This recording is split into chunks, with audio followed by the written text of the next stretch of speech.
Hey guys, today we're going to do a quick overview of the TheFreeLogoMakers logo generator, and we're going to show how you can take any one of our template designs and really transform it into whatever you envision. So in this case, we've picked a design already, so this assumes that you sort of browsed for a logo, found one of the thousands that are out there that you like, and say, okay, I want to kind of tweak this into something that I would call my own. So the first thing you would do is you're going to click on the Make This Logo button that's down here. And the moment you click on it, it'll take a moment to load, and that's just the logo engine loading up. Okay, so now that the engine is up and going, this is really the interface that we work in when we're designing our logo. The first thing that we're going to do is we're going to zoom in, and you'll see just down here on the bottom left, there's a little magnifying glass. You can basically click on it and, I went down. Let's zoom up just a little bit, and that pretty much makes the screen bigger so that you've got more space to work with. When you work with our logo generator, the main important thing to remember is that everything that you keep inside of the white zone is what will come out on your design when you're done. So the first thing we'll showcase is the fact that you can really do whatever you want with the text. You can take it, you can rotate it. In this case, my name's Kat. I'm going to put my name, and I'm just going to call this logo Kat's Creations. And to change the text, you just double click. And there. See, very easy. Now I've changed my name to change it to say Kat's Creations. In this case, I'm going to play with a different font because I want it to look a little more personal, kind of what I'm envisioning. I want a more feminine design for this. I'm going to choose, I think Oregano is a nice font. And then for this one, I want something kind of clean, much thinner, something that stands out on its own. So maybe I'll take Railway. Okay, well maybe we'll take a look at, let's see, Equestrial or Railway. I think we'll do Equestrial. Okay, so we've done Kat's Creations. In this case, I'm going to make it a little bit bigger. So to move elements around, you just click and drag. If I want to make something bigger, you just pull the corner, and as with most things when you're resizing, if you hold the Shift button down and click, then everything sizes evenly. That's a little bit different from if you go in and change the font size there, but it'll work either way.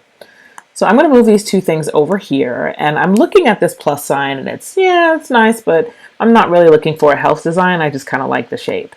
So in this case, I take the red plus out, and I'm going to clone it. So there's a clone. So let's say I have one, and I want two of something.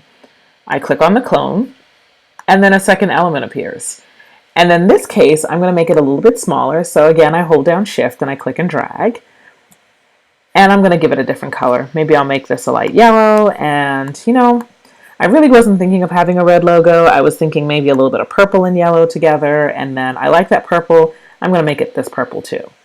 Now, we'll get into colors in another video. But in this case, you can always click here and you've got full control of the colors. And that's just using the fill paint bucket icon that's at the bottom.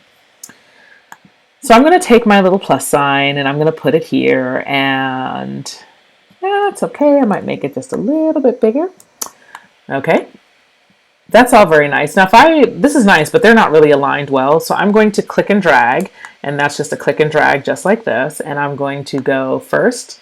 You'll notice the align menu pops up. So align them vertically, then align them horizontally, and now they're fitting perfectly together. Then in this case, I want to keep them together, so you'll see the group elements. I'm going to click on that, and that's nice. And this one over here, I don't really need him, so I'm going to set him aside for now. So this is all nice, but I actually kind of wanted a bit of an X shape. So I grab the little green circle and I rotate it until it's the way I want it to be. If you want more control on rotation, you can actually change the angles just like that. So let me put that one back at 45. All right, so this is nice, but I want it to be bigger against the text. And I think in this case, I actually want to put that letter K inside of that icon as well. So I'm going to open the text tool and I'm going to put another K. And I'm going to make it that same purple that I picked down there. And I'm going to put it right in the middle there. Then I'm going to place Kat's right next to it, and then Creations right next to it. And if I decide maybe I want Creations to fit directly underneath Kat's, and so I might place it just like that. And then this little thing is just sort of visual representation of a shadow, I could decide that I really want to use this to kind of ground my logo. So I drag it out over there.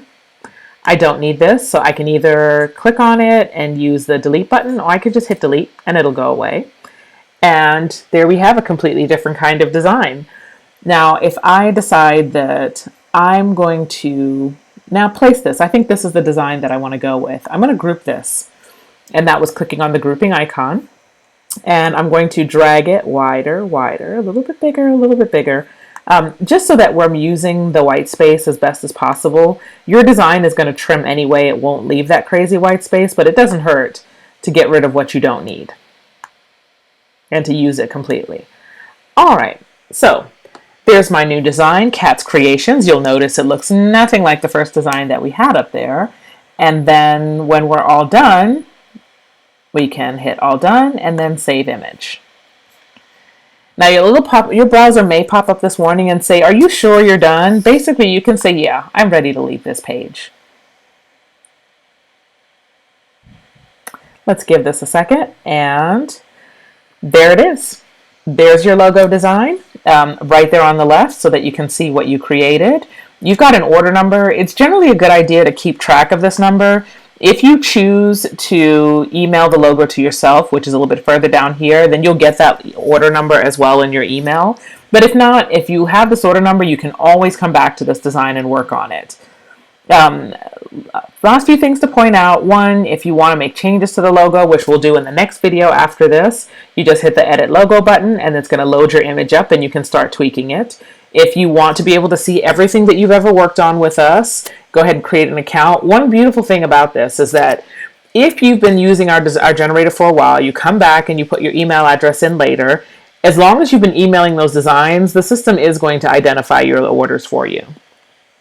And then finally, if you're working on this and you're like, you know what, this is just a little too intimidating for me, or it's a little too much work, I'd rather see what a designer can. For 99 bucks, our team will actually design some custom things for you. All right, so I'm going to leave off here with the last few points. I almost forgot. One, you can email your logo to yourself down here. If you want the exact URL to your logo, it's down here at the plain URL. If you're using a message board, they tend to use BB code.